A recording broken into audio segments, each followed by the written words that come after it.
আসসালামু আলাইকুম viewers, Taylor গার্ডেনে আপনাদের সকলকে স্বাগতম। আজকে আমি আপনাদের দেখাবো ফ্রন্ট প্যানেল জোড়া দিয়ে কিভাবে হাইলো কলার নেক ডিজাইনটা করা যায়। তাই ভিডিওটা না টেনে সকলকে পুরোটা দেখার জন্য অনুরোধ রইল। এখানে আমি একটি পেপার পেস্টিং নিয়ে নিয়েছি। এর লেন্থ 12.5 ইঞ্চি এবং উইথ 5 ইঞ্চি। প্রথমে আমি উইথে 3 ইঞ্চিতে একটি মার্ক করে নিয়েছি এবং লেন্থে 3 ইঞ্চি, পরে 6 ইঞ্চি এবং এক্সট্রা আরও 1.5 ইঞ্চিতে মার্ক করে নিয়েছি। এখন আমি দুইটা বক্স শেপ করে নিব।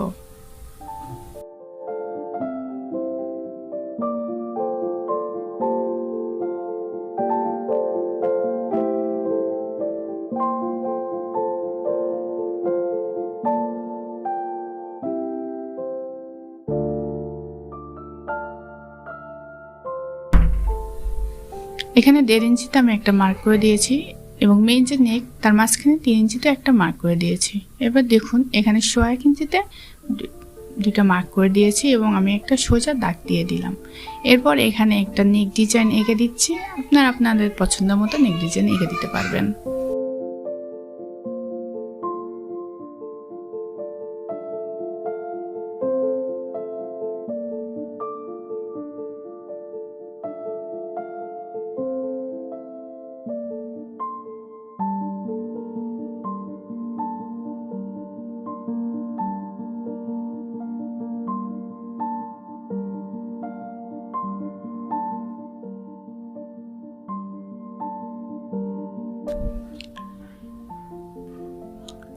এবার বর্ডার লাইনের জন্য এখানে আমি 1.5 ইঞ্চিতে একটা মার্ক করে দাগ টেনে নিচ্ছি।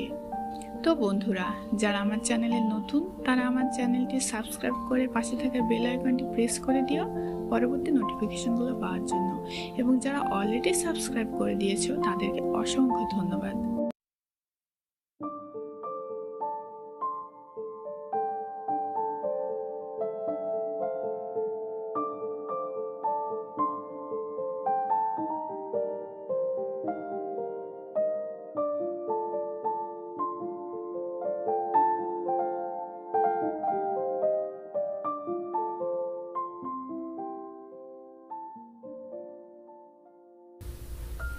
আমার নেক ডিজাইনটা রেডি হয়ে গিয়েছে। আমি একটি কাপড় পেস্টিংটা আয়রন করে বসিয়ে নিয়েছি এবং সেলাইয়ের সুবিধার জন্য সাইডগুলো কেটে নিয়েছি। এবার সাইডগুলো সেলাই করে দিচ্ছি।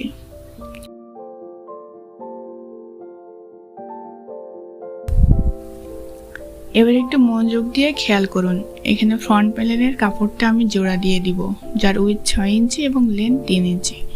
এবার ফ্রন্ট সাইডের কাপড়টির উপরে মাঝে মার্ক করে নিয়ে এইভাবে সেট করে সেলাই করে দিচ্ছি। অনেক সময় দেখা যায় কামিজের কাপড়ে এই নেক ডিজাইনটা করার জন্য এক্সট্রা যে 3 ইঞ্চি কাপড় ফ্রন্ট সাইডে বেশি নেওয়া লাগে, সেক্ষেত্রে কামিজের লংটা কমে যায়। যারা কামিজ লং পরতে চান এবং এই নেক ডিজাইনটাও করতে চান, তারা এইভাবে ফ্রন্ট প্যানেলের কাপড়টা জোড়া দিয়ে খুব সহজে এই সুন্দর নেক ডিজাইনটা করতে পারবেন। আমার কাপড়টা জোড়া লাগানো হয়ে গিয়েছে।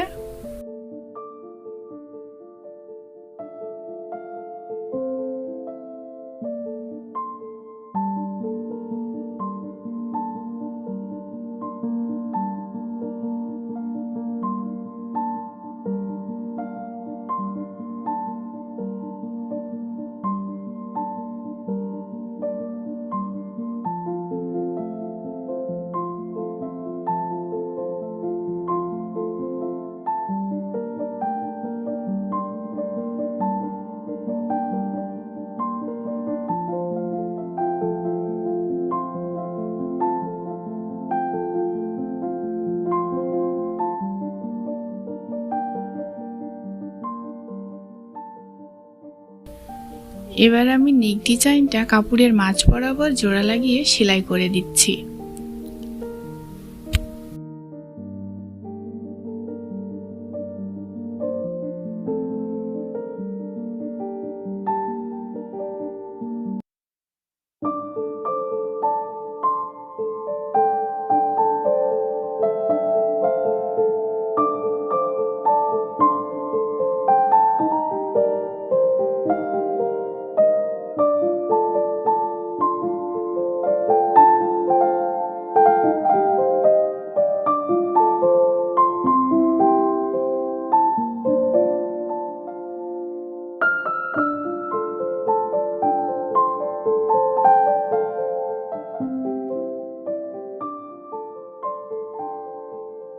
এখন আমি সেলাইয়ের পাশে একটু কাপড় রেখে এক্সট্রা কাপড় কেটে দিচ্ছি। এরপর সেলাইয়ের সুবিধার জন্য সাইডে ছোট ছোট করে কেটে নিচ্ছি।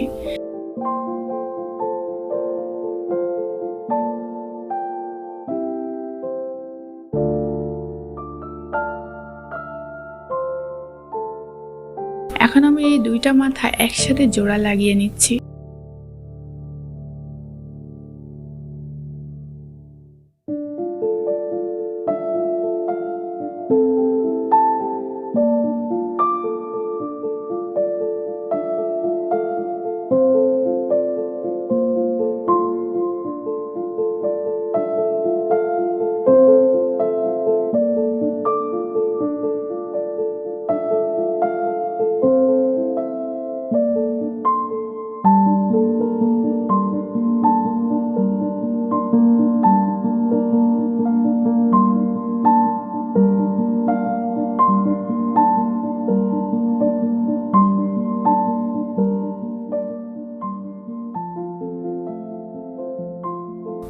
এখন একটু ভালো করে খেয়াল করুন, এখানে আমি একটু শেপ করে কেটে নিচ্ছি যাতে করে সেলাই করার সময় কাপড়টা কুঁচকিয়ে না যায়।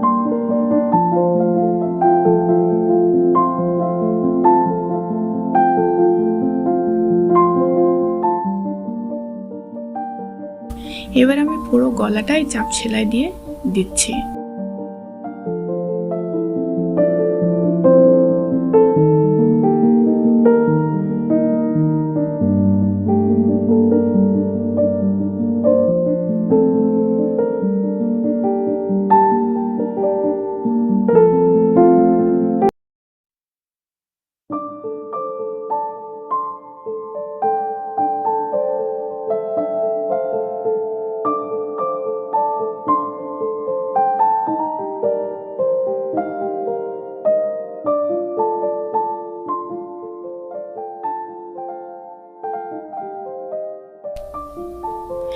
এই যে দেখুন, আমার কামিজের গলাটা রেডি হয়ে গিয়েছে।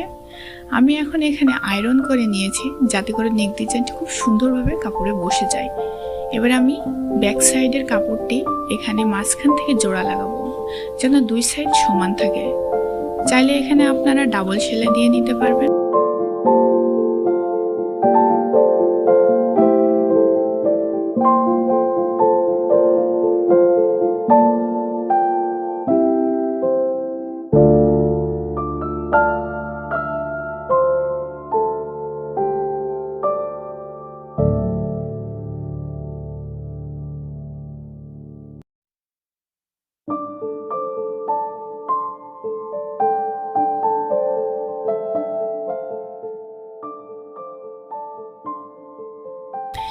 এই তো আমার সুন্দর এই গলার নেক ডিজাইনটি রেডি হয়ে গিয়েছে।